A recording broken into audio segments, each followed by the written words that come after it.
तो hello class 12th वालों, कैसे हो आप लोग। अगर आप भी 2025 में बोर्ड एग्जाम देने वाले हो तो ये वीडियो आपके लिए बहुत बहुत ज़्यादा इंपॉर्टेंट है, क्योंकि यहाँ पर देखिए क्या लिखा है 2025 हिंदी। ठीक है, आपके बोर्ड एग्जाम के ही द्वारा ये पेपर आयोजित किया गया है, जिसे आप अच्छी तरीके से तैयार कर लेते हो तो आपको बोर्ड एग्जाम में 95 लाने से कोई नहीं रोक सकता है।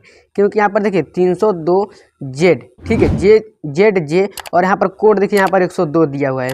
अगर आप इसे तैयार कर लेते हो, मैं बार बार आपको यही कह रहा हूँ कि अगर आप इसे तैयार कर लेते हो तो देखिए 95%, ठीक है, 95% ये आपके एग्जाम में फंसने वाला है। 95% वायरल पेपर है, एग्जाम में आपके 100% फंसेगा ही फंसेगा। तो इसे अच्छी तरीके से तैयार कर लीजिए। अब देखिए मैं आपको इस वीडियो में इसका हल भी बताते चलूँगा साथ साथ में।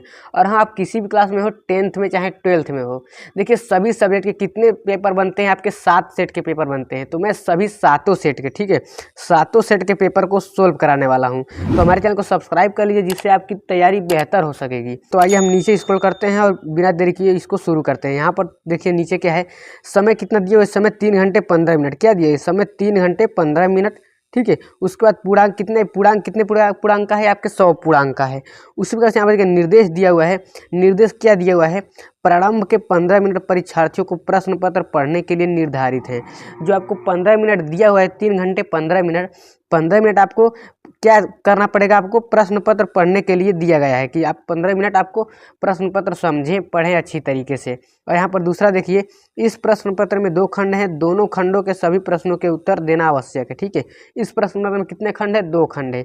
तो आइए अब यहाँ पर देखते हैं क्या लिखा हुआ है। यहाँ पर स्क्रॉल करते हैं, यहाँ पर खंड क आ जाता है। क्या आ जाता है, हमारा खंड क आ जाता है। देखिए खंड क में यहाँ पर हम लोग शुरू करते हैं। यहाँ पर देखिए पहला प्रश्न क्या है, पहला प्रश्न का क क्या है, भाषा योग वशिष्ठ के लेखक हैं। भाषा योग वशिष्ठ के लेखक कौन है। यहाँ पर क्या दिया हुआ है, मुंशी सदा सुखलाल, या फिर लल्लू लाल, या फिर राम प्रसाद निरंजनी, या फिर स्वामी दयानंद श्रावस्ती। तो इसका आंसर क्या है, इसका विकल्प संख्या तीसरा सही है। क्या है आपका, राम प्रसाद निरंजनी। कौन है, राम प्रसाद निरंजनी जी भाषा योग वशिष्ठ के लेखक है। ठीक है, उसी प्रकार से यहाँ पर हम लोग दूसरा देख लेते हैं। क्या है आपका, सदल मिश्र की रचना है। सदल मिश्र की रचना कौन है। तो यहाँ पर देखिए सत्यामृत प्रवाह, या फिर नचिकेतोपाख्यान, या फिर भारत सौभाग्य, या फिर भूतनाथ।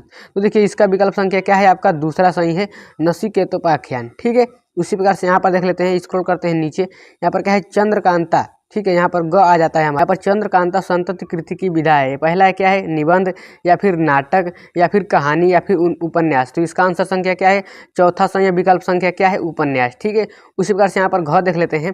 बालकृष्ण भट्ट संपादक थे, इंदुमती, या फिर परीक्षा गुरु, या फिर हिंदी प्रदीप के, या फिर साहित्य सहचर के। तो इसका विकल्प संख्या तीसरा सही है, हिंदी प्रदीप के। ठीक है, उसी प्रकार से हम लोग नीचे स्क्रॉल करते जाते हैं। यहाँ पर देखिए आ गया 6।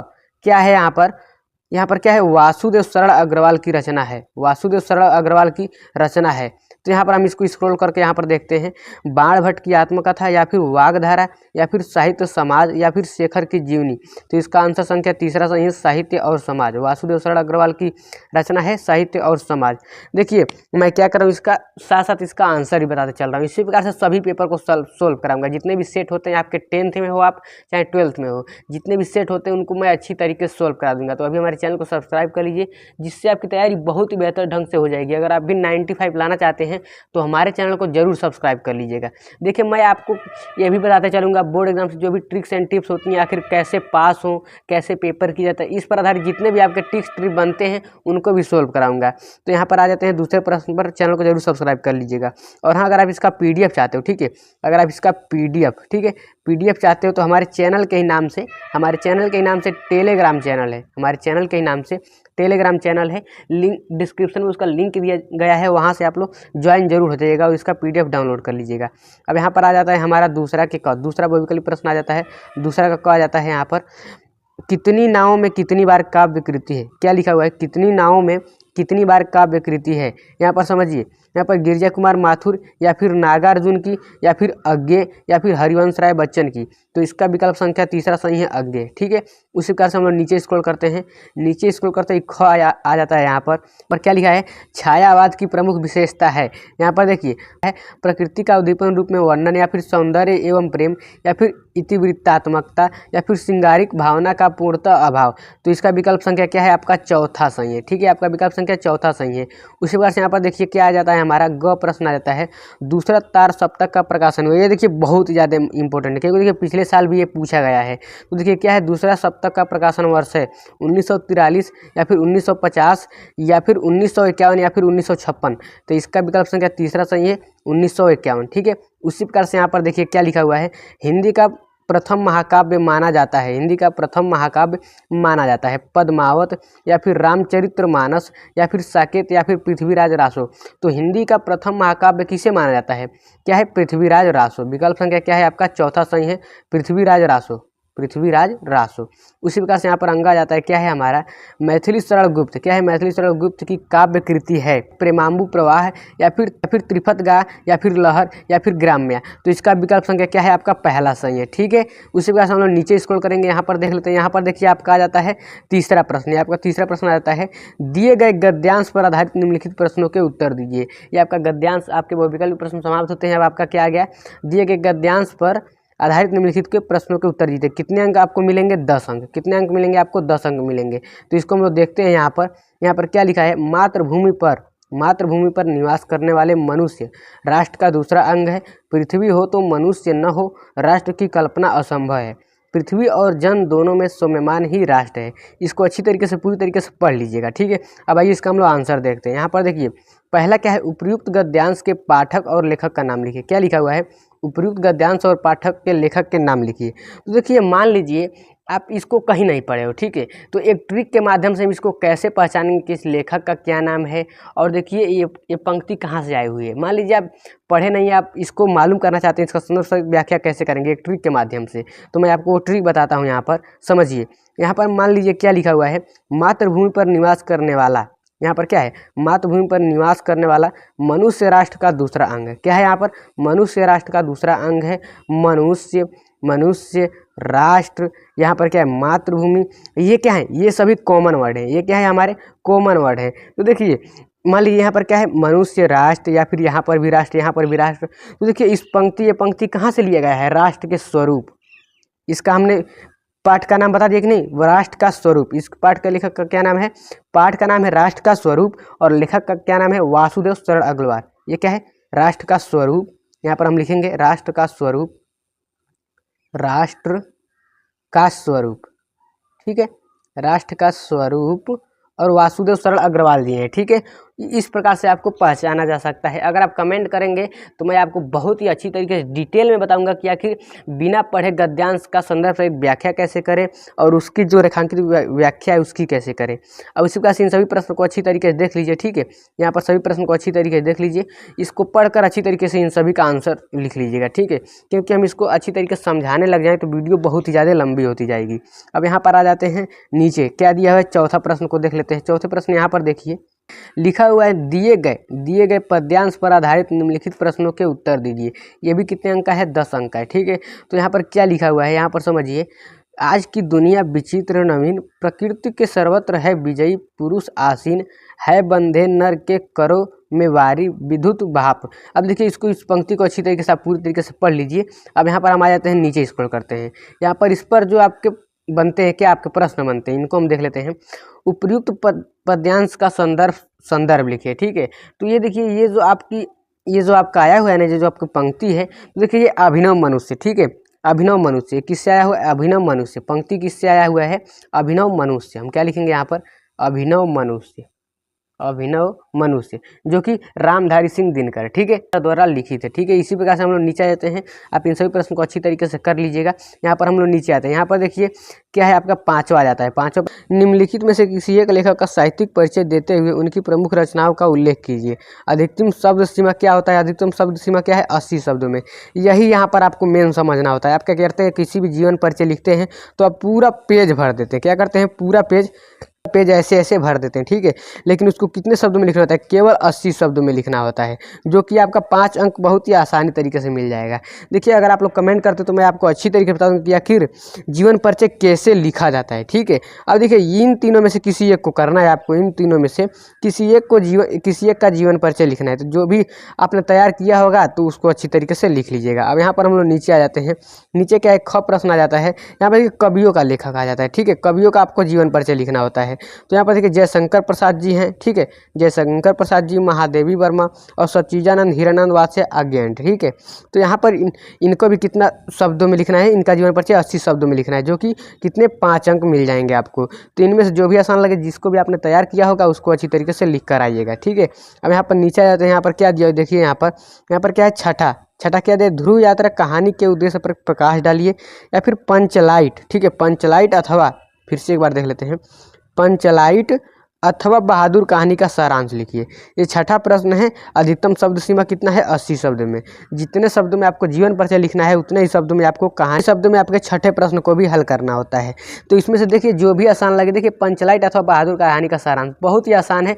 जैसे आप फिल्म देखते हो कि हीरो और हीरोइन का रोल याद आ जाता है, उसी प्रकार अगर इसे कहानी को पढ़ लेते हो तो आपको बहुत ही अच्छी तरीके से याद हो जाएगा, ठीक है। बहुत ही आसान है, बहुत ही आसान है, आपको 5 अंक वैसे ही मिल जाएंगे। अब यहाँ पर 7वां देखते हैं, स्वपठित खंड काव्य के आधार पर किसी एक खंड के प्रश्न का उत्तर दीजिए, अधिकतम शब्द सीमा।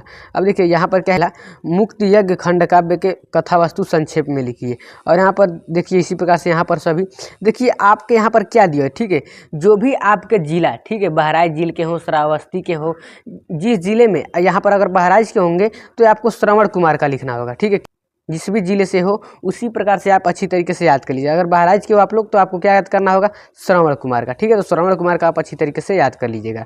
अब यहाँ पर अपने हिसाब से देख लीजिएगा, यहाँ पर हम नीचे आते हैं, आपका खंड ख आ जाता है।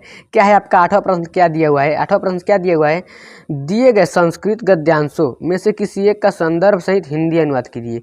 ये आपका गद्यांश दिया हुआ है, इसका क्या करना है, आपको संदर्भ सहित हिंदी अनुवाद करना है। अब इसको हम लोग पढ़ते हैं, यहाँ पर क्या लिखा हुआ है, देखिए यहाँ पर पढ़ते हैं क्या लिखा है, बौद्ध युगे इमे सिद्धांता व्यक्तित्व जीवनस्य अभ्यंतु नाथ, यहाँ पर प्रयुक्ता आसन। अब देखिए इसको आप अच्छी तरीके से पढ़िए। अब देखिए मान लीजिए हमको यहाँ पर क्या दिया हुआ है कि संदर्भ सहित, क्या दिया है आपको, संदर्भ सहित हिंदी अनुवाद करना है। तो देखिए इसका संदर्भ लिखने के लिए यहाँ पर क्या है, किस चैप्टर से आया है, ये देखिए पंचशीला सिद्धांता, ठीक है, पंचशीला सिद्धांता चैप्टर से आया हुआ है। अच्छी तरीके से याद कर लीजिएगा, पंचशीला, ठीक है, पंचशीला सिद्धांता से ये चैप्टर से आया हुआ है, ठीक है।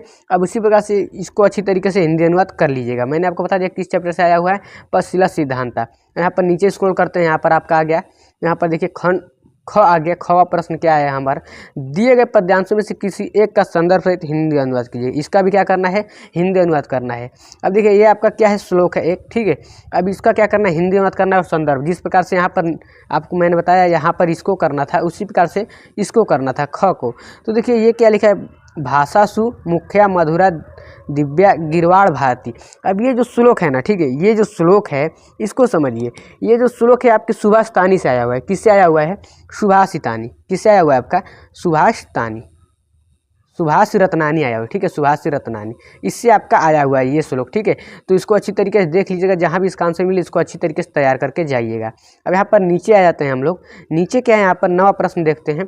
9वां प्रश्न क्या है, निम्नलिखित मुहावरों, ये हमारा आ गया क्या, मुहावरा आ गया, मुहावरा आ गया। निम्नलिखित मुहावरों व लोककृतियों में से किसी एक का अर्थ लिखकर वाक्य प्रयोग कीजिए। अंगूठा दिखाना, पहाड़ टूट पड़ना, या फिर धूल में मिलना, या फिर पानी पानी होना। तो देखिए इसको आपको क्या करना है, इसमें से किसी एक का अर्थ लिखना है, ठीक है, किसी एक का अर्थ और वाक्य प्रयोग लिखना है। जो भी आसान लगे उसको आप अच्छी तरीके से कर लीजिएगा।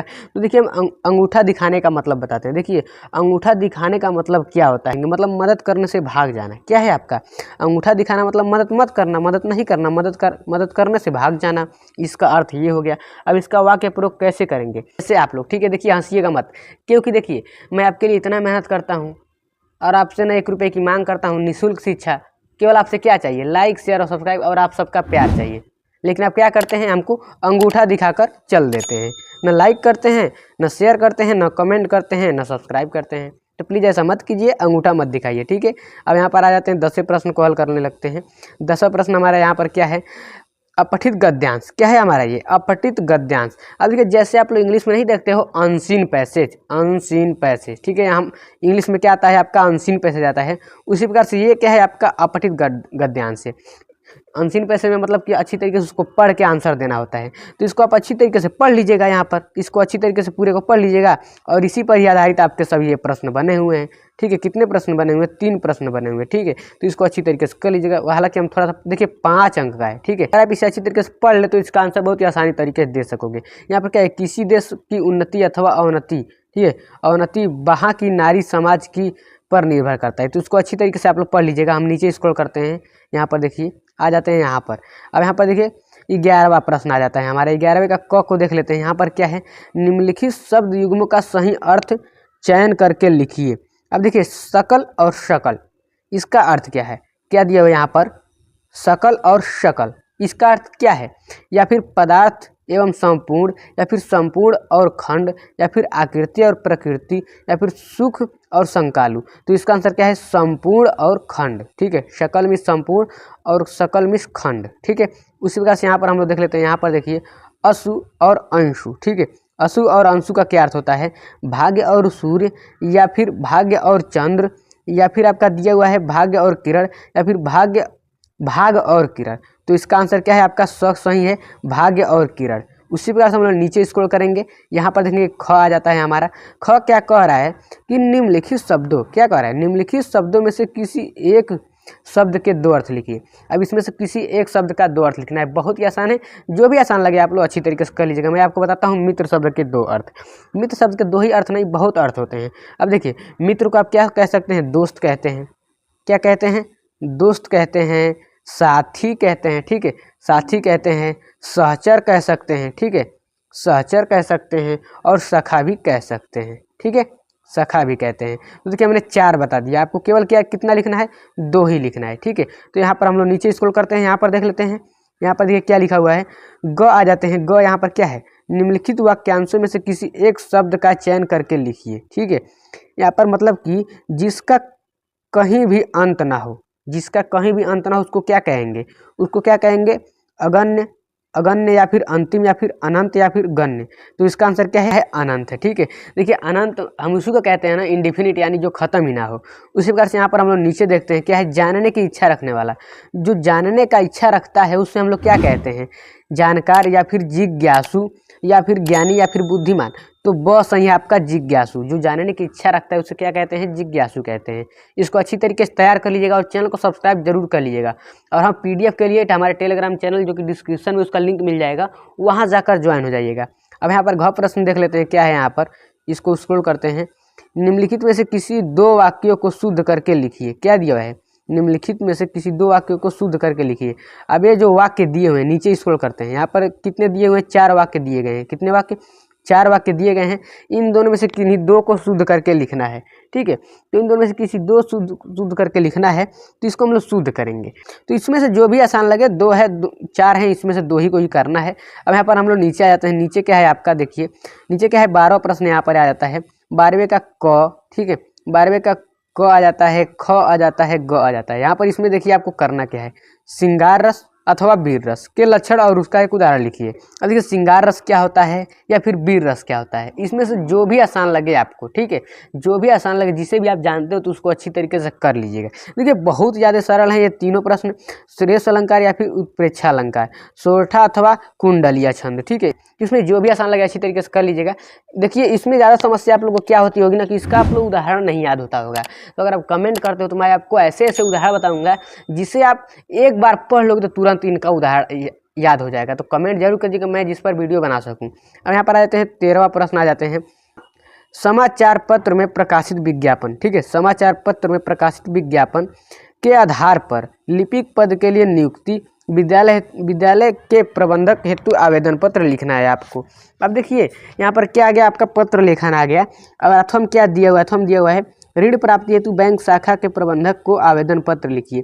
अब इसमें से जो भी आसान लगे इसको अच्छी तरीके से कर लीजिएगा। हालांकि मैंने देखिए अपने चैनल पर ऑलरेडी बताया हुआ है कि आखिर पत्र कैसे लिखते हैं, तो डिस्क्रिप्शन में उसका लिंक मिल जाएगा या फिर हमारे चैनल पर विजिट करके अच्छी तरीके से देख लीजिएगा, बहुत ही आसान से समझ में आ जाएगा। यहाँ पर 14 प्रश्न देखते क्या लिखा हुआ है। 14 प्रश्न देखिए, निम्नलिखित विषय में से किसी एक पर अपनी भाषा शैली में निबंध लिखिए।